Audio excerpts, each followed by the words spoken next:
Sebelum melenggang ke Senayan, Lanyala merupakan sosok yang kontroversial terkait persoalan hukum maupun politik. Inilah daftar kasus kontroversi Lanyala. Pertama, menjadi tersangka kasus dana hibah Kadin Jatim. Saat menjabat sebagai Kepala Kadin Jawa Timur, Lanyala ditetapkan sebagai tersangka kasus dugaan korupsi dana hibah Kamar Dagang dan Industri Jawa Timur tahun 2011 hingga 2014. Kedua, sempat melarikan diri ke Singapura. Selama proses hukum korupsi dana hibah Kamar Dagang dan Industri, Lanyala sempat buron karena kabur ke Singapura hingga akhirnya dideportasi oleh otoritas setempat. Ketiga, sempat dijebloskan ke penjara.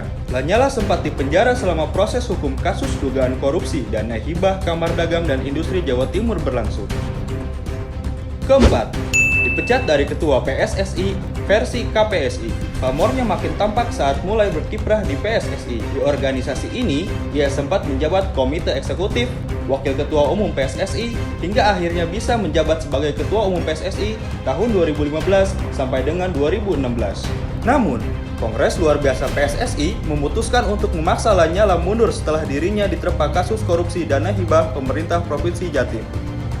Kelima, penyebar hoaks Jokowi PKI, Kristen, dan Cina. Sorotan untuk Lanyala tak sampai di situ saja. Lanyala juga membuat pengakuan yang mengejutkan. Lanyala Mataliti mengaku bahwa dia adalah otak di balik penyebaran hoaks Presiden Jokowi keturunan PKI, Kristen, dan Cina. Keenam, ikut menyebarkan tabloid obor rakyat. Lanyala mengakui bahwa dirinya turut menyebarkan tabloid obor rakyat di wilayah Jawa Timur dan Madura yang marak di Pilpres 2014. Ketujuh, halalkan segala cara dalam berpolitik. Tabloid obor rakyat terbit pertama kali pada Mei 2014 dengan judul Capres Boneka, dengan cover utama karikatur Jokowi sedang mencium tangan Megawati Soekarno Putri. Majalah itu pula yang menyebut Jokowi sebagai keturunan Tionghoa dan kaki tangan asing. Lanyala, Ketua DPD RI kita, adalah orang yang penuh dengan kontroversi. Omongan orang seperti ini apa bisa dipercaya?